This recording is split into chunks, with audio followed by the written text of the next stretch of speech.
ಪೂಜೆ ಮಾಡುವಾಗ ಹೀಗೇನಾದರೂ ನಡೆದರೆ ನಿಮ್ಮ ಮನೆಯಲ್ಲಿ ದೇವತೆಗಳು ಇದ್ದಾರೆ ಎಂದೇ ಅರ್ಥ.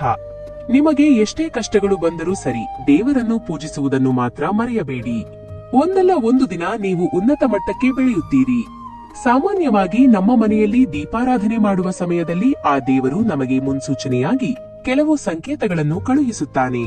ಈ ಸತ್ಯ 99% ಜನರಿಗೆ ತಿಳಿದಿರುವುದಿಲ್ಲ. ಅದರಲ್ಲೂ 24ನೇ ಸಂಕೇತ ಅದೃಷ್ಟಶಾಲಿ ವ್ಯಕ್ತಿಗೆ ಮಾತ್ರ ಸಿಗುತ್ತದೆ. ಆ ಶುಭ ಸಂಕೇತಗಳನ್ನು ನಾವು ಗುರುತಿಸಿದರೆ ದೇವರ ಆಶೀರ್ವಾದ ನಮಗೆ ಸಂಪೂರ್ಣವಾಗಿ ಸಿಗುತ್ತದೆ. ಅದನ್ನು ತಿಳಿದುಕೊಳ್ಳುವ ಮೊದಲು ಓಂ ನಮೋ ಭಗವತೆ ವಾಸುದೇವಾಯ ಎಂದು ಕಾಮೆಂಟ್ ಮಾಡುವುದನ್ನು ಮರಿಬೇಡಿ. 1. ಬ್ರಹ್ಮ ಮುಹೂರ್ತದಲ್ಲಿ ಎಚ್ಚರ. ಬ್ರಹ್ಮ ಮುಹೂರ್ತದಲ್ಲಿ ದೇವತೆಗಳು ಸಂಚರಿಸುತ್ತಾ ಇರುತ್ತಾರೆ. ಆದ್ದರಿಂದ ಬೆಳಗಿನ ಜಾವ 3 ಗಂಟೆಯಿಂದ 4:30 ಮಧ್ಯದಲ್ಲಿ ಯಾರಿಗಾದರೂ ತಾನಾಗಿಯೇ ಎಚ್ಚರವಾದರೆ ನಿಮ್ಮ ಮನೆಯಲ್ಲಿ ದೇವತೆಗಳು ಓಡಾಡುತ್ತಿದ್ದಾರೆ ಎಂದು ಅರ್ಥ. 2. ದೀಪಾರಾಧನೆ ವೇಳೆ ಕಣ್ಣೀರು. ಕೆಲವೊಮ್ಮೆ ಮನೆಯಲ್ಲಿ ದೀಪಾರಾಧನೆ ಮಾಡುವಾಗ ನಮಗೆ ತಿಳಿಯದಂತೆ ಕಣ್ಣೀರು ಬರುತ್ತದೆ. ಹೀಗೆ ಬಂದರೆ ನೀವು ಮಾಡುವ ಪೂಜೆಗೆ ಒಳ್ಳೆಯ ಫಲ ಸಿಗಲಿದೆ ಎಂದರ್ಥ. ಅಲ್ಲದೆ ನಿಮ್ಮ ಕಷ್ಟಗಳೆಲ್ಲ ಕರಗಿ ಹೋಗುತ್ತಿವೆ ಎಂದು ತಿಳಿಯಬೇಕು. 3. ದೇವರ ನಗು. ದೇವರಿಗೆ ಆರತಿ ಬೆಳಗುವಾಗ ಕೆಲವೊಮ್ಮೆ ದೇವರ ಮುಖದಲ್ಲಿ ನಗು ಕಂಡಂತೆ ಭಾಸವಾಗುತ್ತದೆ. ಆರತಿ ಸಮಯದಲ್ಲಿ ದೇವರು ನಕ್ಕಂತೆ ನಿಮಗೆ ಅನ್ನಿಸಿದರೆ ಅದನ್ನು ಬಹಳ ಶುಭ ಎಂದು ಭಾವಿಸಬೇಕು. ಹೀಗೆ ಕಂಡರೆ ನಿಮ್ಮ ಜನ್ಮ ಸಾರ್ಥಕವಾಯಿತು ಎಂದೇ ಅರ್ಥ. ನೀವು ಮಾಡುವ ಪೂಜೆ ನೇರವಾಗಿ ದೇವರ ಪಾದಗಳಿಗೆ ತಲುಪುತ್ತಿದೆ ಎಂದು ತಿಳಿಯಿರಿ. 4. ಕೈ ಸುಡುವುದು. ಪೂಜಾ ಕೋಣೆಯಲ್ಲಿ ದೀಪ ಹಚ್ಚುವಾಗ ಕೆಲವೊಮ್ಮೆ ನಮ್ಮ ಕೈ ಸುಡುತ್ತದೆ. ಹೀಗಾದರೆ ಅದನ್ನು ಅಶುಭ ಎಂದು ಭಾವಿಸಬೇಕು. ಪೂಜೆಯಲ್ಲಿ ನೀವೇನೋ ತಪ್ಪು ಮಾಡಿದ್ದೀರಿ ಎಂದು ಇದರ ಅರ್ಥ. ಆದ್ದರಿಂದ ಯಾವುದೇ ಕೆಟ್ಟ ಆಲೋಚನೆಗಳಿಲ್ಲದೆ ಭಕ್ತಿ ಶ್ರದ್ಧೆಯಿಂದ ದೇವರನ್ನು ಪೂಜಿಸಬೇಕು. 5. ಹಾಲು ಉಕ್ಕುವುದು.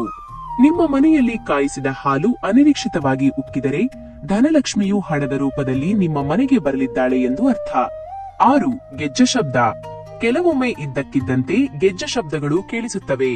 ನಿಮಗೆ ಗೆಜ್ಜೆ ಶಬ್ದ ಕೇಳಿಸಿದರೆ ಸಾಕ್ಷಾತ್ ಲಕ್ಷ್ಮೀ ದೇವಿಯೇ ನಿಮ್ಮ ಮನೆಯಲ್ಲಿ ಓಡಾಡುತ್ತಿದ್ದಾಳೆ ಎಂದರ್ಥ. ಇದು ಅಪಾರ ಐಶ್ವರ್ಯ ನಿಮ್ಮ ಮನೆಗೆ ಬರಲಿದೆ ಎನ್ನುವ ಸೂಚನೆ. 7. ದೇವರ ಇರುವಿಕೆ. ಕೆಲವೊಮ್ಮೆ ನಮ್ಮ ಮನೆಯಲ್ಲಿ ಯಾರೋ ಇದ್ದಾರೆ ಎಂದು ಅನ್ನಿಸುತ್ತದೆ.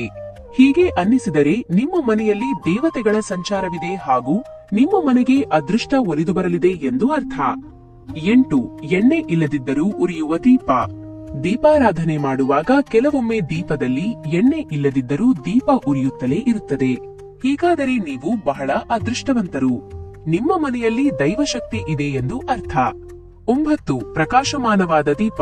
ಪೂಜಾ ಕೋಣೆಯಲ್ಲಿ ದೀಪ ಹಚ್ಚಿದ ನಂತರ ಆ ದೀಪವು ಹೆಚ್ಚು ಪ್ರಕಾಶಮಾನವಾಗಿ ಉರಿದರೆ ನೀವು ಮಾಡುವ ಪೂಜೆಗೆ ದೇವರ ಆಶೀರ್ವಾದ ಸಿಕ್ಕಿದೆ ಎಂದು ಅರ್ಥ.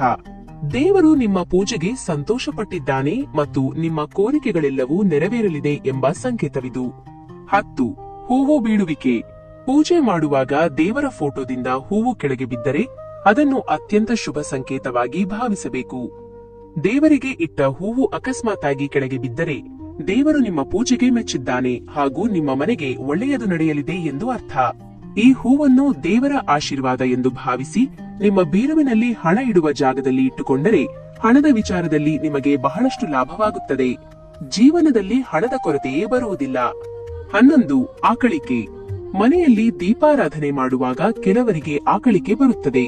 ಪೂಜೆ ಸಮಯದಲ್ಲಿ ಆಕಳಿಕೆ ಬಂದರೆ ನಿಮ್ಮ ಮನೆಯಲ್ಲಿ ದುಷ್ಟ ಶಕ್ತಿಗಳು ಅಥವಾ ನಕಾರಾತ್ಮಕ ಶಕ್ತಿ ಇದೆ ಎಂದು ಅರ್ಥ. 12. ಕುಂಕುಮ ಬೀಳುವಿಕೆ. ಕೆಲವೊಮ್ಮೆ ಇದ್ದಕ್ಕಿದ್ದಂತೆ ದೇವರ ಕುಂಕುಮ ಕೈಜಾರಿ ಕೆಳಗೆ ಬೀಳುತ್ತದೆ. ಇದನ್ನು ಬಹಳ ಅಶುಭ ಎಂದು ಭಾವಿಸಬೇಕು. ಪೂಜೆ ಸಮಯದಲ್ಲಿ ಹೀಗಾದರೆ ನಿಮ್ಮ ಪತಿಗೆ ಸಮಸ್ಯೆಗಳು ಎದುರಾಗಲಿವೆ ಎಂದು ಅರ್ಥ. ಹೀಗೆ ಕುಂಕುಮ ಬಿದ್ದಾಗ ಅದನ್ನು ಪೊರಕೆಯಿಂದ ಗುಡಿಸಬಾರದು. ಕೈಯಿಂದಲೇ ಎತ್ತಿ ಹರಿಯುವ ನೀರಿನಲ್ಲಿ ಬಿಟ್ಟರೆ ಯಾವುದೇ ದೋಷ ಇರುವುದಿಲ್ಲ. 13. ದೀಪ ಆರಿ ಹೋದರೆ. ದೀಪಾರಾಧನೆ ಸಮಯದಲ್ಲಿ ದೀಪ ಆರಿ ಹೋದರೆ ದೀಪ ಶಾಂತವಾದರೆ ನಿಮ್ಮ ಕುಟುಂಬದಲ್ಲಿ ಸಮಸ್ಯೆಗಳು ಬರಲಿವೆ ಎಂದು ಅರ್ಥ. ಹೀಗಾದಾಗ ತಕ್ಷಣ ಓಂ ನಮಃ ಶಿವಾಯ ಎಂಬ ಮಂತ್ರವನ್ನು ಜಪಿಸಿ ಹೊಸ ದೀಪವನ್ನು ಹಚ್ಚಿದರೆ ಯಾವುದೇ ದೋಷ ತಟ್ಟುವುದಿಲ್ಲ. 14. ದೀಪದ ಬತ್ತಿ. ದೀಪದ ಬತ್ತಿಗಳು ಸಂಪೂರ್ಣವಾಗಿ ಸುಟ್ಟು ಬೂದಿಯಾದರೆ ನಿಮ್ಮ ಮನೆಯ ಮೇಲೆ ದೇವರ ಸಂಪೂರ್ಣ ಆಶೀರ್ವಾದವಿದೆ ಎಂದು ಅರ್ಥ. 15. ಹಲ್ಲಿ ಮತ್ತು ಇರುವೆ. ಪೂಜಾ ಕೋಣೆಯಲ್ಲಿ ಹಲ್ಲಿ ಕಂಡರೆ ನಿಮ್ಮ ಮನೆಗೆ ಹಣ ಬರಲಿದೆ ಎಂದು ಸಂಕೇತ. ಹಲ್ಲಿಯನ್ನು ಲಕ್ಷ್ಮೀ ದೇವಿಯ ಸಂಕೇತವಾಗಿ ಭಾವಿಸಲಾಗುತ್ತದೆ. ಹಾಗೆಯೇ ಪೂಜಾ ಕೋಣೆಯಲ್ಲಿ ಕಪ್ಪು ಇರುವೆಗಳು ಕಂಡರೆ ನೀವು ಸದ್ಯದಲ್ಲೇ ಶ್ರೀಮಂತರಾಗಲಿದ್ದೀರಿ ಮತ್ತು ಜೀವನದಲ್ಲಿ ಉನ್ನತ ಮಟ್ಟಕ್ಕೆ ಬೆಳೆಯಲಿದ್ದೀರಿ ಎಂದು ಅರ್ಥ. 16 ಕಾಗೆಗಳು.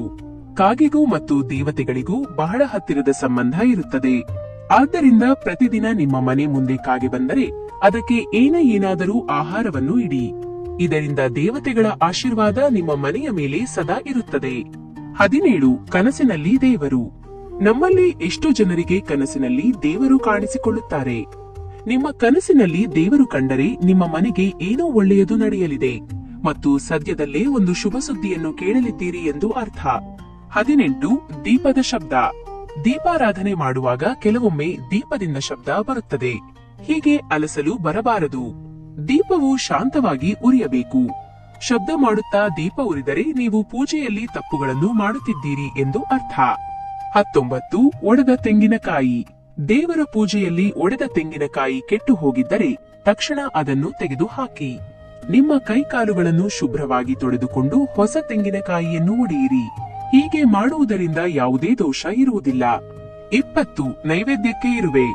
ದೇವರಿಗೆ ಇಟ್ಟ ನೈವೇದ್ಯಕ್ಕೆ ಪದೇ ಪದೇ ಇರುವೆಗಳು ಮುತ್ತಿಕೊಳ್ಳುತ್ತಿದ್ದರೆ ನಿಮ್ಮ ನೈವೇದ್ಯವನ್ನು ದೇವರು ಸ್ವೀಕರಿಸಿದ್ದಾನೆ ಎಂದು ಅರ್ಥ. 21 3 ಹಲ್ಲಿಗಳು. ಮನೆಯಲ್ಲಿ ಒಂದೇ ಕಡೆ 3 ಹಲ್ಲಿಗಳು ಕಂಡರೆ ನಿಮ್ಮ ಮನೆಗೆ ಸಾಕ್ಷಾತ್ ಲಕ್ಷ್ಮೀ ದೇವಿ ಬರಲಿದ್ದಾಳೆ ಎಂದು ಅರ್ಥ. ಹಾಗೆಯೇ ತುಳಸಿ ಗಿಡದ ಹತ್ತಿರ ಹಲ್ಲಿ ಕಂಡರೆ ನಿಮ್ಮ ಮನೆಯ ಮೇಲೆ ಲಕ್ಷ್ಮೀ ದೇವಿಯ ಕೃಪೆ ಇದೆ ಎಂದು ಅರ್ಥ.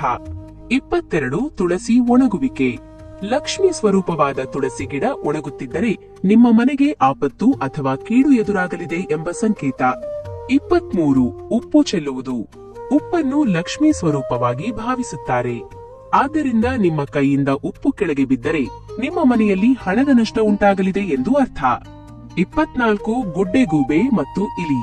ನಿಮಗೆ ಎಲ್ಲಾದರೂ ಗುಡ್ಡೆಗೂಬೆ ಕಂಡರೆ ನಿಮಗೆ ಒಳ್ಳೆಯದಾಗಲಿದೆ ಎಂದು ಶುಭ ಸಂಕೇತ. ಆದರೆ ನಿಮ್ಮ ಮನೆಯಲ್ಲಿ ಅಕಸ್ಮಾತಾಗಿ ಇಲಿಗಳು ಕಂಡರೆ ಅದು ದುರದೃಷ್ಟದ ಸಂಕೇತವಂತೆ.